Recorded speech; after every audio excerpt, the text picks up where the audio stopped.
Yo guys, welcome back. So before I get into the video, I'd like to apologize for the inactivity on the channel. It's been about 2 weeks now since the last video went up, and I feel really bad about that. I've been really super busy with working 2 jobs, and you guys can probably hear in my voice that I'm still a little sick. But anyway, I just want to let you guys know that I've officially made plenty of time for a video to go up at least once a day, so you guys can look forward to more consistency happening soon. Alright, well anyway, a ton of stuff has been going down lately. Tfue's wanting to create his own org, his brother Jack had his Twitter account hacked, and the hackers releasing some private info, and Tfue's contract with FaZe was leaked, which I'll get into that later in the video. So to start things off, you guys gotta know about the potential impact that Tfue could have with his own esports org. The biggest streamer in the world, arguably the best player in the world, could completely change how esports orgs sign players.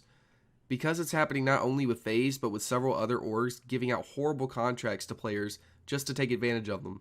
Tfue's had enough of this, and it seems like he wants to change this for the better with his own org. We've got a tweet coming from Keemstar showing DMs with him and Tfue's brother Jack, saying this: Turner wants to create his own org, work with brands he wants, and overall be free to change the face of gaming forever. FaZe refused to allow him to do this. Turner creating his own org is in his best interest.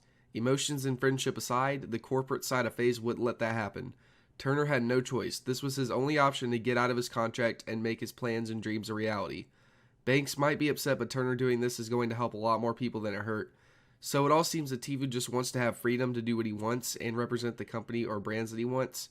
As of right now, he doesn't have that freedom in FaZe. And down below the tweet, we actually have a kind of a debate between Summit and Poach. Summit said, I feel like my problem is how fast it's happening. If he was in FaZe for longer, I could understand this more. 1 year isn't enough time to claim FaZe is holding him back from his dreams. This kind of seems like he wants on payroll. Poach responded to this, defending Tfue, saying, the contract he's on is the issue. He's on the same one that he initially signed when he was averaging 200 viewers. Summit responded, I agree that the contract is really bad, but to get offered up-to-date contracts with $1 million a year and still deciding to go in this direction, just not a huge fan of it, that's all. To which Poach pretty much ended it with, I can agree not being a fan of it, but he's been unhappy and trying to get out of it for months. $1 million a year sounds good, but being trapped by a brand for years and not being able to do what you want and being held to represent a brand that treats you poorly makes you think twice. After all this stuff has gone down, I honestly don't see a future of FaZe having Tfue on the roster. I can pretty much predict that after this lawsuit's over, Tfue will be out of FaZe and creating his own org, most likely trying to bring his friends with him like Close and some others, offering them better contracts to encourage them, you know? So like Banks has been like claiming, and like all the other people have been claiming that they've been renegotiating with better contracts and stuff, but they've fallen on deaf ears. So pretty much after Tfue gets out of the contract, like there probably won't be any renegotiations still, so he's probably going to leave FaZe. That's why I think that. So next up, Tfue's brother Jack had his Twitter hacked, and no one really fell for it, to be honest. The account tweeted, currently me and Tfue are chuckling with the boys. We done snaked FaZe and Banks for the money, clout, and success. Thank you. There were a whole bunch of comments below the tweet saying hacked and stuff like that. It was too obvious, honestly, for Jack to suddenly switch sides out of nowhere. And the account tweeted out a whole bunch of stuff. They're starting to actually release private info, which I don't recommend looking at because it's none of our business, honestly. And pretty soon, Jack will probably get the account back and stuff like that. Alright, so for the last story today, Tfue's contract was leaked, and Keemstar seems to have confirmed that it's the real deal by talking to Blast News. Anyway, let's go ahead and talk about how awful this contract is. Just look at these splits, guys. These are so unfair for Tfue, and it really makes you think that Tfue is 100% in the right for trying to get out of this contract. So first, the split from brand deals that FaZe Clan brings to Tfue, 80% FaZe and 20% Tfue. That's so bad. FaZe is taking almost everything from those deals and leaving Tfue with one slice of the pie. Next is in-game sticker/merchandise, which this is applied to Tfue's creator code numbers, and that's a 50-50 split. Tfue easily makes at least $1 million per month in creator code supporters alone, and FaZe is cutting that in half. I'd like to quote the Fortnite guy here. He said, no wonder Banks tattooed Tfue's code on his leg because FaZe is cashing in from this. I think that's pretty funny right there.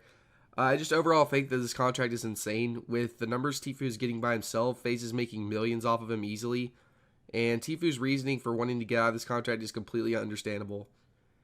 There's an article here that offers much more info about the contract, which is linked below. I want to focus on one part of the article, termination. Now it says here that the contract has a specific termination clause that forces Tfue to sit on the sideline for 6 months and not professionally play video games if he gets fired for cause. It states, in the event of termination for a gamer material breach, gamers shall be prohibited from playing video games publicly online or in live tournaments or professionally for a period of 6 months from the effective date of such termination. The agreement effectively prevents Tfue from earning an income if FaZe decides to cut him loose. That's awful, guys. If FaZe decides to fire him for this, Tfue literally, like, he has no income at all for 6 months. Besides, like, you know, the views on his YouTube channel to, like, occasionally go up. He literally can't do anything. Like, he has no job at that point. It's just, that's absolutely ridiculous. Alright, everyone, that's pretty much it for the video today. Be sure to leave your thoughts below about this, because I think this is awful, and I hope Tfue gets out of this contract, and hopefully he creates his own org, actually. I'm really excited to see what happens with that, because he has a lot of power with that. Well, anyway, thank you guys so much for watching. I'll see you guys tomorrow. Take care. Bye-bye.